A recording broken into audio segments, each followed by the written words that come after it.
Hello world, Josh Master here, reporting in yet again. Sorry guys, it's been a bit since I've actually done some recording. I just kind of do typical life, massage therapy, helping people, trying to save the world one man at a time. But anywho, the whole point is that I'm going to get on this video is the way that third and fourth wave feminism has been massively affecting the economy. The amount of increase of shootings that's been going on within the last couple of years, which has increased, and the state of the economic poverty of the United States that's been currently going on are all tied into these subject matters. So with the way things are currently going on right now, there is a direct link to the amount of how many single low-income females there are now in today's society who are living off of government cheese, aka welfare, and who are also living off, of course, the alimony of their husbands and the amount of divorce rates that have been going on. And so because of that, that's having a massive effect on the dating scene and also just on civilization itself here in the United States. And there's a direct correlation to that. So feminism is having literally changed the social, economic, and political infrastructure of the entire world. They're trying to get rid of civil rights, they're trying to get rid of our liberties, amendments, appropriate aspects of our civil freedoms. And you know, they don't represent very much of the population. Actually, believe it or not, a lot of the leftist movement that's been impacting the United States right now is predominantly only probably about 4 or 5%, but just that small majority is affecting our rights. They are kowtowing to these individuals, and I'm not going to stand for it. You know, I'm going to vote for Trump. You know, I know he's the wild card to win, but looking forward to that. You know, watching him putting a monkey wrench into some of the bull crap that's been going on. The other thing too that has also been on the uprise is anti-Semitic Jews and all this other crap going on that's been affecting just the mindset of a lot of people who have really been getting into this whole anti-Israel, you know, Israel bought the government kind of shit. And I don't think they understand the history, so let's get into that. So between the medieval ages, we're talking probably between the 14th and 16th century. Actually, that's still yeah, that is the medieval age time. So what happens at that particular point is that the Jewish people were kind of annexed from a lot of different countries because they had a lot of stigma, dogmatic things attached to them, which were completely untrue, and they were considered to be untouchables, the equivalent to what the caste system is over in India at that point in time. And even though that they had things to contribute to the local monarchies and things at that time, they were revered as being kind of the scourge of the earth. Well, not a surprise. The second most hated minority in the world, believe it or not, are Jews. And it's because they were usually economically sound. We take care of ourselves, we take care of our families, and we take care of our friends and loved ones. Yeah, I'm lumping myself together in that because I'm second generation Ashkenazi Jew. I'm also a Christian. I don't flip-flop between religions or anything like that. I am who I am, and I do what I do. I do believe in God, I believe in Jesus, and all that good stuff. But I'm a real person. You know, I swear I'm not perfect. I'm going to sit there and pull everything out. Anyways, back to the whole subject matter point. That is having a direct correlation of the massive white feminist prejudice that's going on against white men who are successful. And it's also affecting black men as well, who are, they're considered to be no affluent black men who are on the market, which is complete and total bullshit. I've got friends from every walk of life, and I can tell you that's a big misnomer, but I want you to think about this, ladies.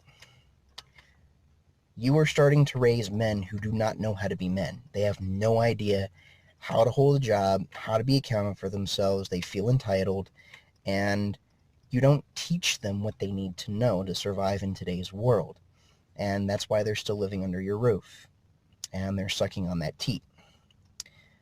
So what we need to do is we need to have a reformation of traditionalism where men and women are raising children.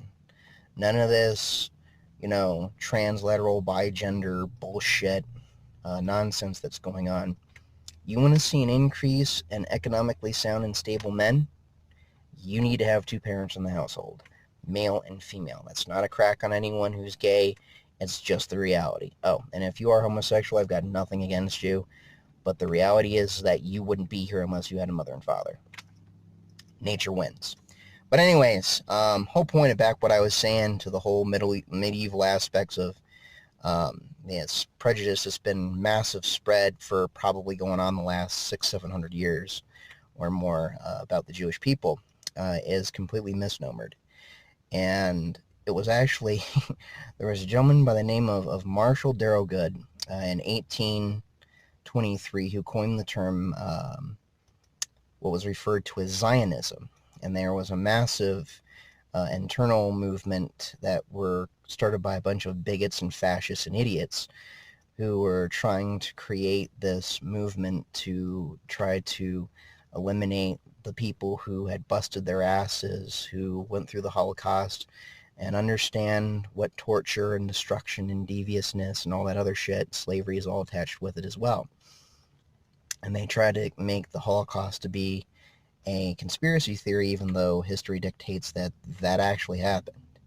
As there are a lot of movements right now that create fictitious histories to try to create a prevalence of their own social media to gain popularity, to try to put people into power that shouldn't be in power, and having American socialists trying to rule this country, which is happening.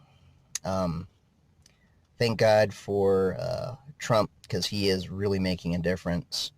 It's not a matter of being a Trump supporter or not. It's just the fact that the guy is actually kicking ass and taking names, and he's protecting our civil liberties.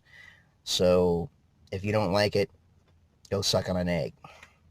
But anywho, the other thing too is that the biggest enemy right now are white, upper class to upper middle class females. They have their own political agenda. They don't give a fuck about anyone. They don't care about any racial minorities.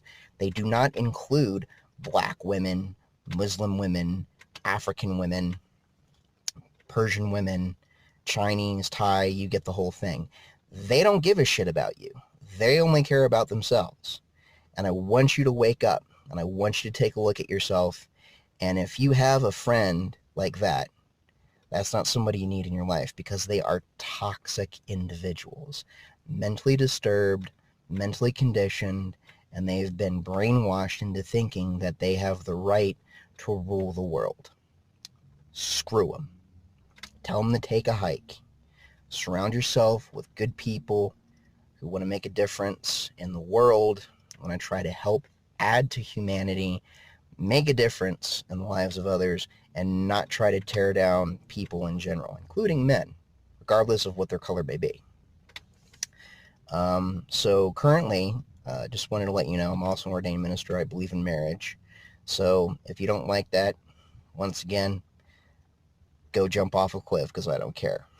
The whole point here is that when you support marriage, and I'm not talking about it being a patriarchal dominated relationship, because that's bullshit. The fact of the matter is that a relationship is not equal. It ebbs and flows. If you've ever had a relationship, which a lot of people really don't know what a relationship is, a relationship is where both people mutually work with one another to try to build a life. There are going to be arguments, there are going to be situations and troubles and difficulties that come up. But what makes a relationship is that if you don't hit the fucking road, you stick to your guns, you work it out, you try to make it work. Sometimes it doesn't always. But that's part of growing up in maturation in life, which is a very rare format in this day and age too. So, covered a lot of different topics about this. If you have any comments, feel free to leave them below. Whether you're a leftist wingnut or a conservative, whatever you may be, all comers are welcome. I will definitely get to your comments below. You may or may not like my response, as I am who I am, and 100% MGTOW, not afraid to promote that as well. If you're a man going your own way, rock on, man, you're kicking ass and you're taking names. Don't get sucked into the current political, economic, socio-fear, GOP, any of that nonsense. Follow your own way, save up your money, become a well-established man, get your life together. Don't be influenced by the political arena, what I call the three-ring circus right now, which is what it is, and the clown world that we currently live in, and enjoy your life. Find someone who's worthy of your trust, who's worthy of your life. Anyways, men, ladies, people, and animals afar, rock on, use wisdom, and don't be stupid. Joshin Master out.